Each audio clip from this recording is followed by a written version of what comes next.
From Miami Law, I'm Annette Uguez, and this is The Explainer.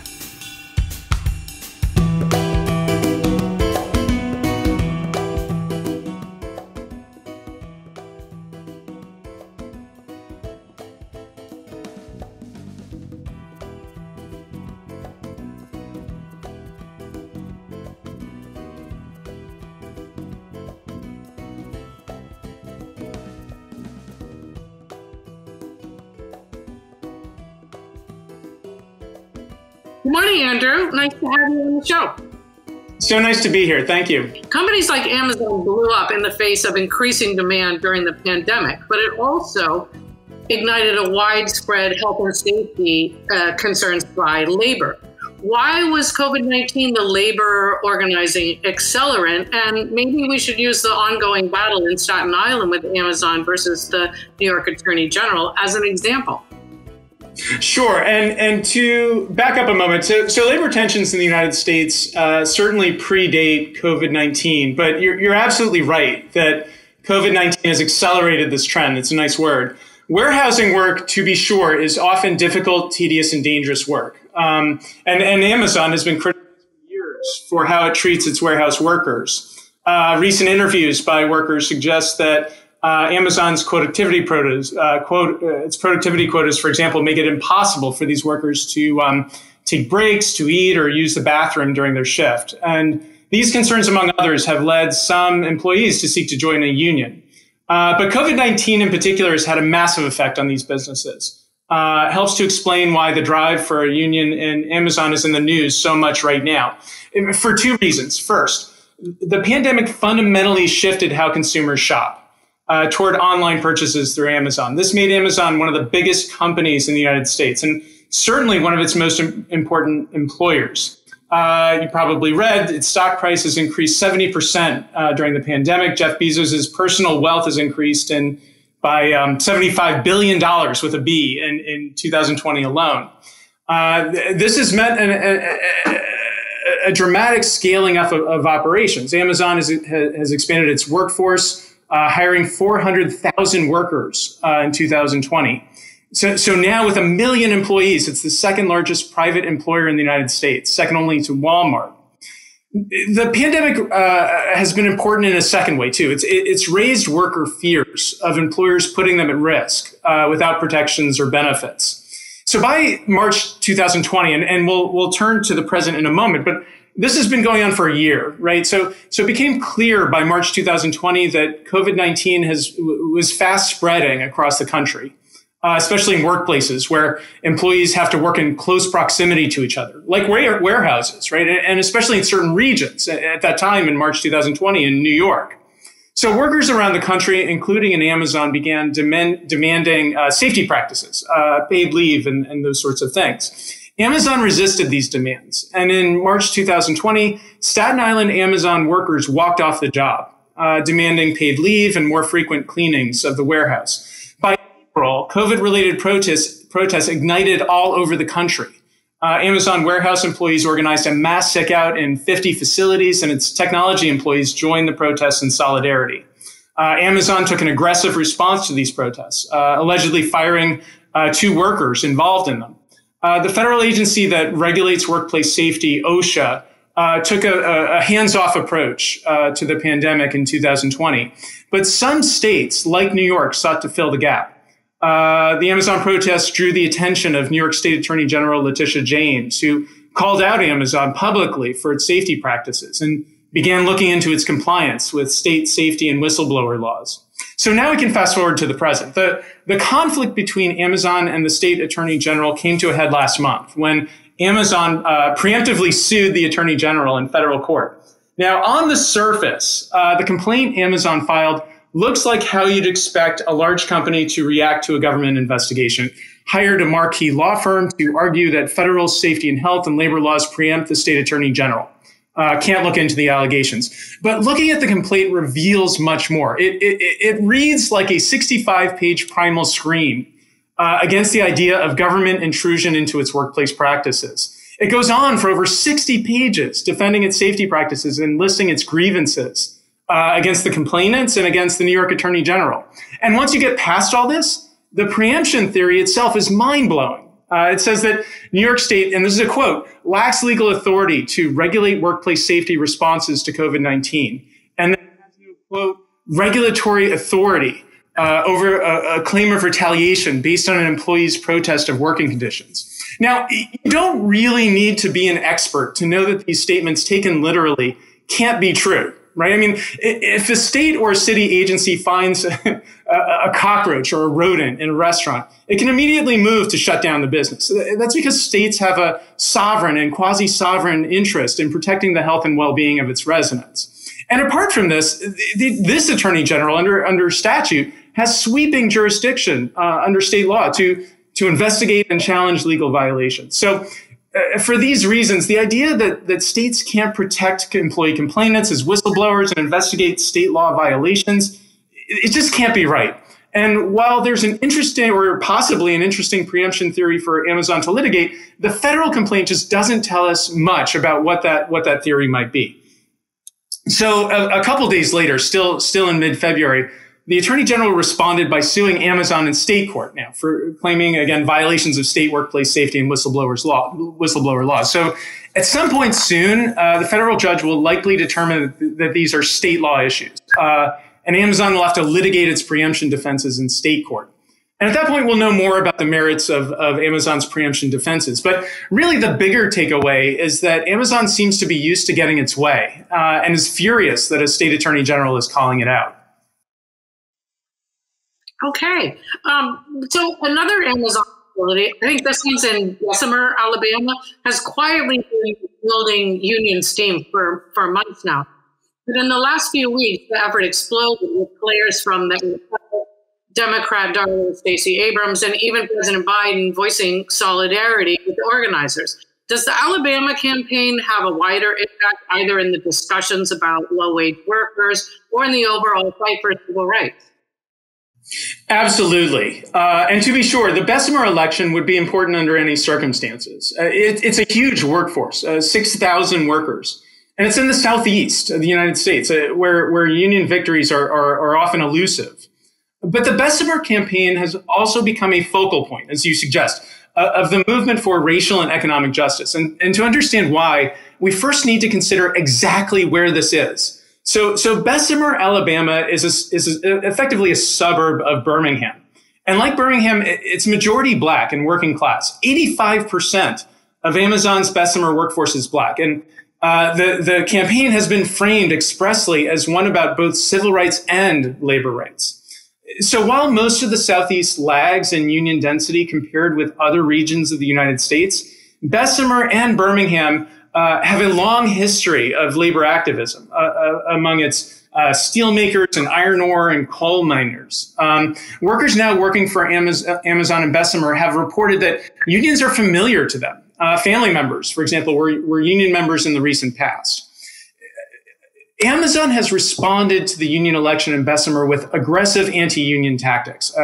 Reports are that it's distributing vote no buttons to employees, sending relentless text messages, captive audience meetings, placing anti-union propaganda on a website and in bathrooms. Most notoriously, it demanded an in-person vote in the middle of a pandemic, which struck observers as a pretty cynical ploy to suppress the vote. And this gets to the heart of the matter. The Bessemer campaign has come to symbolize the ability of black workers to make their voice heard. And that's why Stacey Abrams' statement was so important. She understands better than anyone the importance of voting for black people in the South, right? Drew a clear line between voting for economic security in the union and voting for political equality in politics.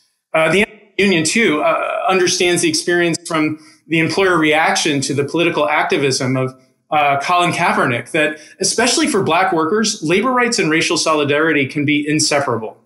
President Biden's statement in support of the Amazon workers in Bessemer is also remarkable.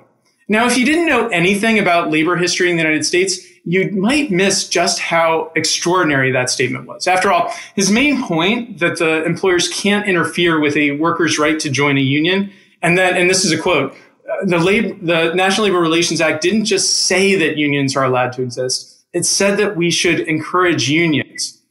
Now, as a matter of law, this is hardly controversial. It's actually almost a direct quote of the preamble to the National Labor Relations Act. But what makes it extraordinary is that for over 40 years, public statements by presidents about unions have either been muted or neutral or hostile. The first statement I remember, for example, from a president about a union was Ronald Reagan, right, when he broke the air traffic controllers strike and effectively caused the union to dissolve, imposed a lifetime ban for workers who participated in the strike for civil service that was only lifted a decade later. President Reagan's use of the office to break a strike and crush a union had enormous implications for labor law. It signaled to employers all over the country that the federal government is, at the least, tolerant of aggressive anti-union tactics. Now, later presidents have been more tolerant of unions, but have remained neutral historically in labor disputes. And on this score, President Biden clearly broke with this stance. His statement reflects an understanding of the historic significance of the Amazon election investment. And his words showed an unmistakable intention to rise to the moment. Now, whether or not this has an effect on the election, it shows that this president wants to use the moral authority of the office to set norms about how employers should treat their employees. And as a longtime labor observer, it was refreshing to see a president comfortable siding with workers who too often lack workplace and political voice. He brought, in my view, needed moral clarity to the argument that collective bargaining can help regular people shape their own economic destiny. Is unionization witnessing a renaissance? You know, that's an interesting question, somewhat fraught and contested. So the past few years have witnessed labor activities that we haven't seen in decades, right? The Fight for 15 campaign for a $15 minimum wage in a union, leading to an enormous increase in state and local minimum wage laws, to the hundreds of thousands of teachers who successfully protested low pay, and politically conservative states like Arizona, North Carolina, and West Virginia. That it comes now is particularly surprising after decades of eroding work standards and the decline of unions as a countervailing political force. Where it leads is anyone's guess. There are good reasons to temper any optimism about the future of labor. The recent defeat of the proposal to raise the minimum wage nationally to $15 an hour is one sign of the fragility of the current moment. It's also not clear that even if Amazon warehouse workers in Bessemer decide to join a union, that this will spread to other areas. Unions have not made inroads until now at Amazon, and Amazon's approach to unions is hyper-aggressive. Some might say bordering even on Orwellian. So Amazon in the past has reportedly responded to employee interest in unions by hiring Pinkerton agents to spy on workers and using surveillance software to track employee union support. And setting Amazon's response aside, we are still in a very weak economy, and workers may rationally fear antagonizing their employer by joining a union. So even if a majority of Amazon employees in Bessemer vote in favor of a union, it does remain to be seen whether this will inspire more union support. But none of this should take away from the historic nature of the moment. The Bessemer campaign is part of an historic shift in the public consciousness of labor and labor law as potentially a vehicle for vulnerable workers to chart their own economic destiny and challenge the economic inequality and racial subordination they experience in daily life. So you mentioned that Biden's statement indicated a much more union-friendly stance. What foreshadowing have you seen that may be a harbinger for near terms? Well, so let's begin with the Trump administration, right? Which was extraordinary in its dedication to undermining labor and employment law protections. And we are already seeing the Biden administration pull back some of these agency decisions. And I have no doubt that these administrative changes will continue, right? In the next 2 years, I think it's entirely likely that we'll see affirmative efforts by this National Labor Relations Board to protect worker protests and ease the process for unionization. It's likely, for example, that the board will reinstate its previous joint employer definition, broadly interpreting the outer boundary of employment, and crack down on the misclassification of employees as independent contractors. And this will undoubtedly give momentum to unions that are trying to break into new areas. But administrative reform can only go so far. Labor law has entrenched weaknesses, and hostile Supreme Court opinions have certainly tilted the playing field toward employers. These can only be fixed through legislative amendment, which some legislators have proposed to do with a bill called the PRO Act. While the PRO Act would go a long way to address these weaknesses, there's a long history of unsuccessful attempts to reform labor law. So its chances of enactment in the near term are probably slim unless the Senate eliminates the filibuster. So whether unions can reverse the decades-long decline in union membership remains a big question, especially in right-to-work states in the Southeast. Okay. Anything to add in closing? Sure. So labor law creates the promise of channeling worker voice into resolving workplace problems peacefully and collectively by bargaining with the employer.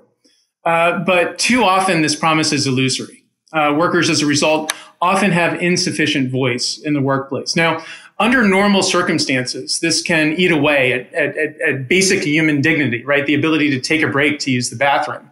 But in times of crisis, like COVID-19, it puts workers' lives at risk. Clearly, something has to give. But whether the protests we've seen mark a renaissance of collective bargaining or a further move toward a default in which employment rights are really only those that individual employees can bargain for, it's unclear. The future of workplace democracy is part of an epic fight that has been waged in the United States for over a century. And the election in Bessemer, which will be completed at the end of this month, right, March 29th, may signal a new phase of that contest. But where it leads us is an open question. Great. This has been fantastic. Thank you so much for joining us. My pleasure. Thank you for having me. All right, sir. See you around. All right. Thanks a lot. All right. Bye now. Bye-bye.